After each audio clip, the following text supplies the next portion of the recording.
Viking. Hello guys. And I hope you guys can hear us because we're going to talk a little louder. It's a very chilly, blustery day for us here in North Carolina. Don't laugh, Rich, because I know it's a lot chillier where you are. So we're not able to be with you guys tonight because it's our son's football banquet, which is great. However, we have something exciting we thought we'd bring to you. And by the way, this is a lot more work than going live, so just getting it all set up. So my husband, the Viking in my life, I haven't even blogged about this, but I am going to blog about it in the next week or two. He built this DIY rocket stove, and it's great for off-grid. You know, I have a whole Suburban off-grid cooking series at littlessuburbanhomestead.com. That's my blog. If you haven't heard of it, it's www.littlessuburbanhomestead.com. That's L-I-L, suburbanhomestead.com. So he built this rocket stove, and this segment of the show is going to be all about him and how he built this rocket stove, why he thinks it's a good, sustainable off-grid choice. And I'm just going to turn things over to him, you guys, and we might have another clip for this show. It just depends how the rest of this day goes. So I'm so glad you joined us, and it's always good to see you guys. And if we do get in late, we might be able to stop in the chat room and say hi before the show's over. Here you go. That's right. Well, the basic principle of a rocket stove is you have a chimney. It's a small area, but this is insulated. What I've insulated this was wood ash. If you can see the chimney there. Your standard rocket stove has a port for the air and wood to enter, and then as the wood burns in the chimney, gets hotter, it's gasification. Helps heat the stove and generate more heat than what you would normally have a big fire to cook the kind of things we do with this. The other thing I did was added this self-feeding attachment. With most rocket stoves, you just use little tiny twigs. They'll go in here while it's burning, and you got to keep adjusting them, pushing them in further and further. With this guy, I can stuff this full. As they burn, they slowly fall down the chute to continue the combustion. So it's a little bit, you can walk away and leave it, it's not going to go out. And there's three little bolts up here that kind of hold the pot off of the surface, and once we have it going, you can see where the heat is kind of coming out everywhere. I added this little gizmo here. It's all kind of scrap metal we got from the scrapyard. The has small ridges, so the heat coming from the chimney disperses pretty much evenly throughout the whole pot, so we don't have any burning, and the food kind of cooks nice and even. I think we're going to go ahead and try to light it though, and see if we can get it lit. I have a question. What is your question? Is a rocket stove a safer kind of fire to have, like on a blustery, windy day like today, or as opposed to a big fire in your yard, or trying just to cook, or even any other type of off-grid type of cooking? Well, the propane stoves are nice, but then you have to have propane. So you run out of propane. You can pretty much find sticks and twigs anywhere. Do you know how much it cost to build this? Do you remember? I know that's a tricky question. $20 maybe. I mean, there was a lot of time involved trying to figure it out, and the welding, and this is basically two refrigerant drums welded together in the middle, and then you have this small port which goes through to the chimney, and then this guy welded in. So it was a 2 or 3 day project, I think. That's what I was going to ask you, is how many hours do you think it took you to build the rocket stove total? I don't really remember. I know, all I can say is, if you're going to build these to sell them, you would probably lose money. So it's not a money maker, but you know, we have the wood stove insert in the house, and we have a gas stove, and I know we have a couple of those like little single propane type stoves. What's an advantage of using this? And speak loud, because the wind is a-blowing. It is a-blowing. The biggest advantage is the free source of wood, the fuel. You don't have to buy propane. You don't need electricity to run it, and you can cook and preserve with with just small twigs. You don't need a giant, large fire. So that's So what if we you kinda couldn't thought. hear what he just said real well, what he said, because the wind just really came through, and the reason we chose today is it's Sunday. We have to work tomorrow. What he's saying is you need a very small amount of wood, and it's very inexpensive to run this stove. So while it was very expensive time-wise to build, he's saying the advantage is that we just need a small amount of wood. And if you heard what he said, I apologize, but it's so windy, I'm not sure what's coming through. I am going to put some small twigs down there, and I have this little towel, paper towel. When we were working with our beeswax, I used this to clean up some excess beeswax. So the beeswax, you know, makes really good fuel.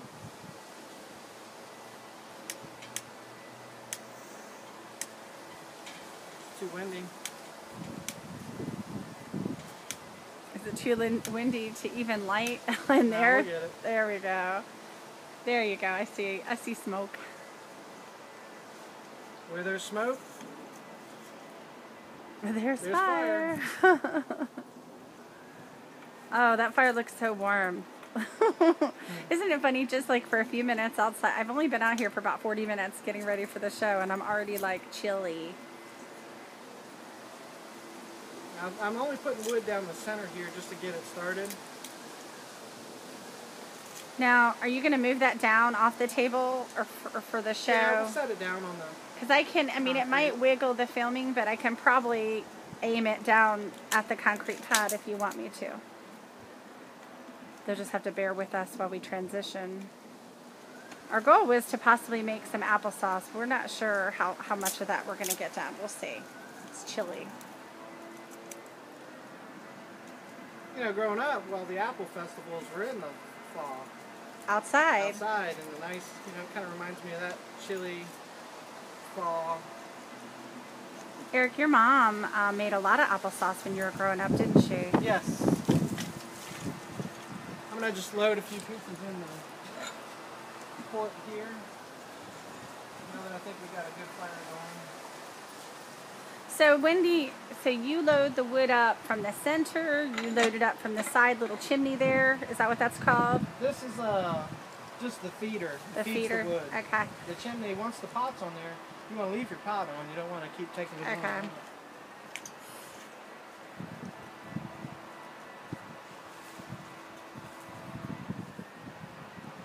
I'm going to turn it just to get a little bit of a draft coming in there, because I think when I stuck those pieces in, it went out. I see smoke though. Yeah.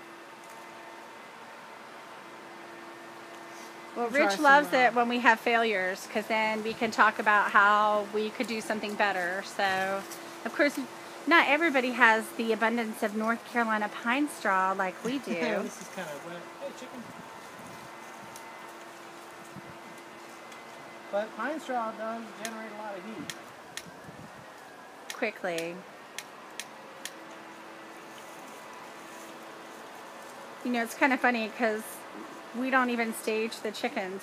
We've been letting them out on the weekends to forage, and they're, you know, it's a time of year where they can't really damage the garden too bad, but they sure seem to love following us around. So wherever we tend to be in the yard, they kind of follow us.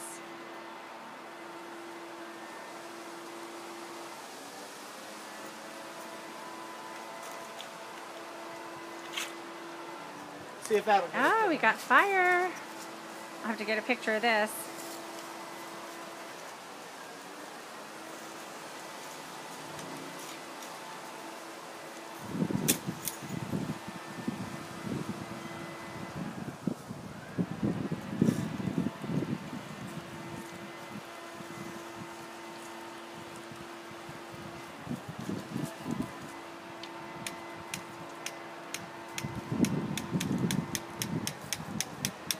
You going to get more matches? Yeah.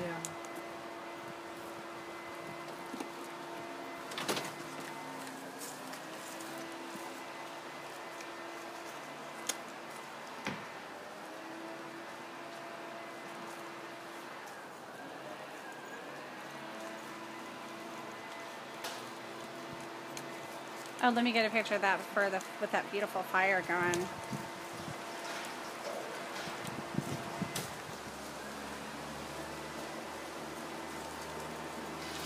You guys, and we are, you know, we're the, well, I just ran out of storage space on my phone. Eric, there's a little pine straw coming out of the bottom there. You know, we're the suburban homesteaders, so we're doing all this with, you know, like we've talked about before, where different people live in apartments, and some people live in townhouses, some people live on huge farms, and we live in suburbia. So you can see, while we back to the woods, and it's kind of nice, we do have neighbors on either side. So a big part of being a suburban homesteader is also being respectful of our neighbors. And you hear somebody's back there doing something. What are they doing? Sounds like a leaf blower. It sounds like somebody's blowing leaves, and I'm like, we'll just use those leaves for mulch here at our suburban homestead. So are you going to just finish this project on the table now that you've got it so hot?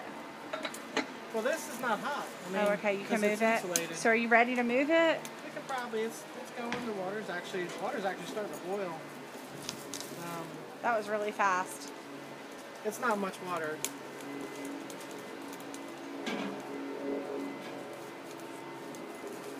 So yeah, do you want to go ahead and start with the apples? Yeah, we can. If you're going to keep it up there. I'm going to go ahead and set it down.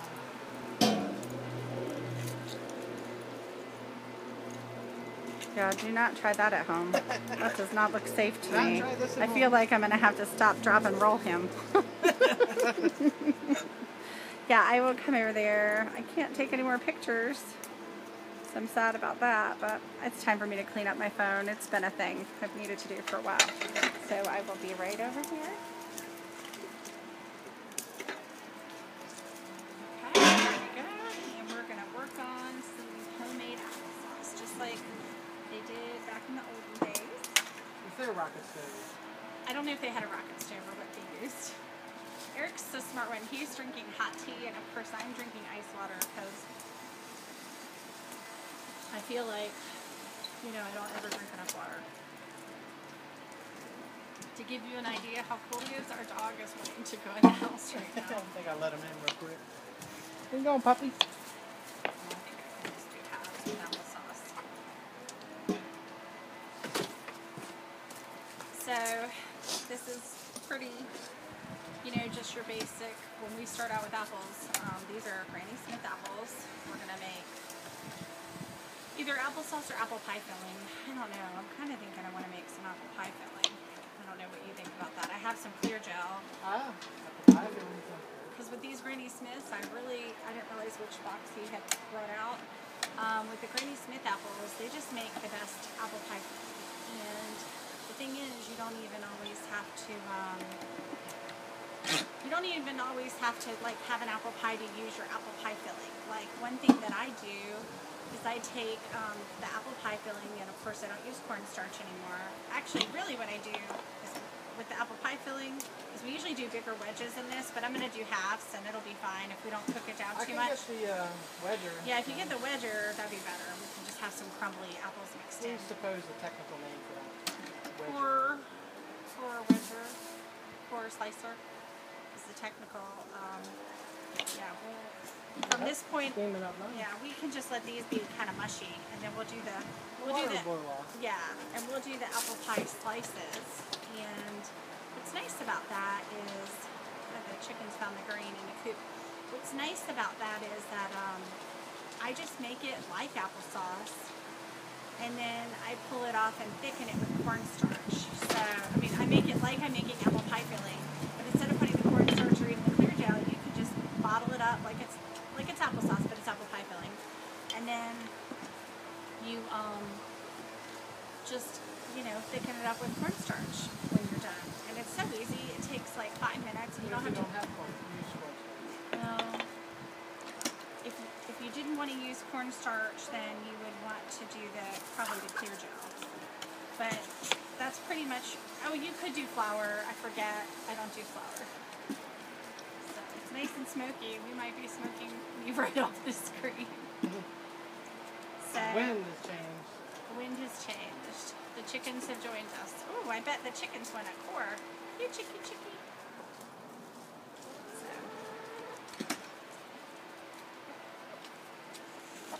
Yep, they're getting ready to have a little fight. Oops. I didn't mean to put it that close to the rocket stove. We try to get the peels out before it goes in the mix. I'm not as picky about peels as he is, so it just depends. Depends on who's operating. Yeah, I'm really the like laid back one, like, oh, it's fine. There you go. He's like, it's not. If you hear that under his breath, he said it's not fine. I'm more like, oh, it's just a little skin or whatever. I can see one though that'll bother him, so I'll leave that. Now with the peeler, there's just a core attachment which does the slicing also. So we just lower that and we have a peeler. And I can tell you guys, my hands are nice and chilly, so very chilly. So nobody ever, don't say I don't rough it ever for this show because we thought it would be nice to bring you guys. I think today's low was 61 maybe. Oh, don't make fun of me. It's colder than that right now. We thought it'd be fun to bring you guys like out in the yard where y'all can see our chickens, and that's our colonial raised bed garden behind us, and you know, that way every time we bring you out to the yard you'll see a different aspect of the yard, like the beekeeping area or the greenhouse area. What were you going to say, honey? Usually we peel the apples inside. Yes. Bring them outside. Yeah, we're doing it all here today for the show. So while we're in the middle of working on these apples, you guys, I've been doing a Suburban off-grid cooking segment for homestead.com, and one of the things I wanted to mention was, up until now, I've been reviewing the All-American Sun Oven, and we made kind of fried apples. Oh, I need you to feel this one. We made kind of fried apples in the All-American Sun Oven, where we peeled them, we sliced them, we put in like cinnamon, nutmeg, ginger, cardamom, and they cooked all day nice and bubbly in that All-American Sun Oven. I have a Christmas combination package at littlesuburbanhomestead.com. It's in the right sidebar. It's $80 off, I think, total, the coupon. It's a great deal. If you have somebody in your life that wants to take that first step into preparedness, I urge you to go check out that coupon. I'm telling you, I love the Sun Oven. I enjoy it. We're going to be making some banana bread, paleo banana bread, and good old-fashioned traditional banana bread for the Viking and Noah. So just, if you get a chance, read my Suburban off-grid cooking series at Little Suburban. It's good stuff. We've boiled eggs in the Sun Oven. We've just had a great time with that Sun Oven. So. It's weird to go in there. They don't even, there's no water. You just put them in a cardboard container and. Oh yeah, the hard-boiled eggs. You just put them right in the egg let them cook. Container and just let them cook. So it's pretty cool.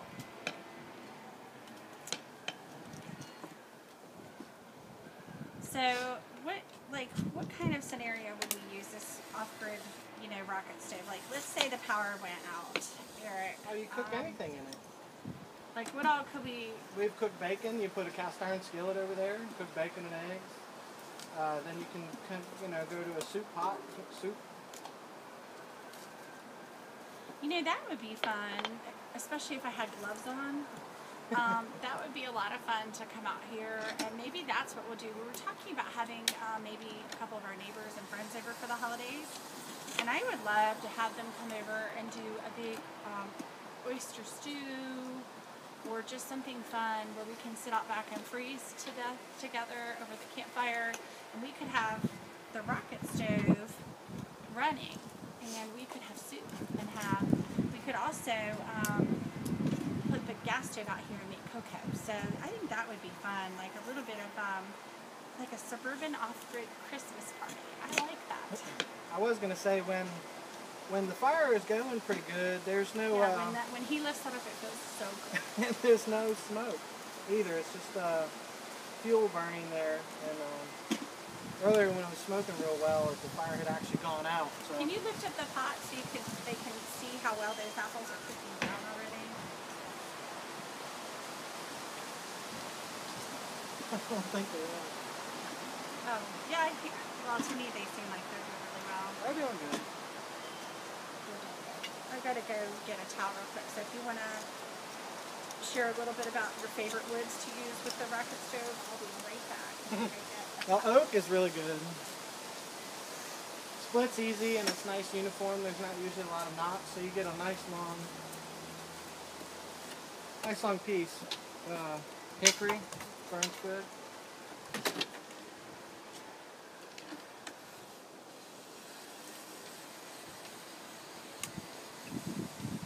And now I see it smoking again, so I gotta check and see if it went out. No, it's back again.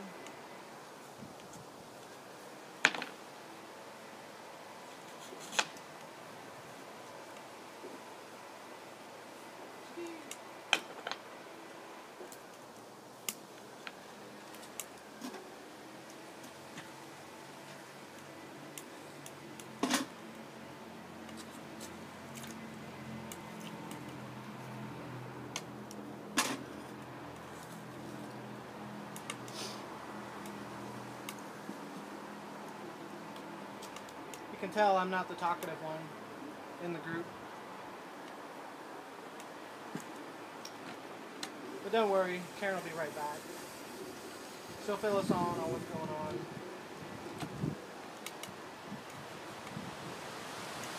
I know I saw a camping rocket stove with stainless steel.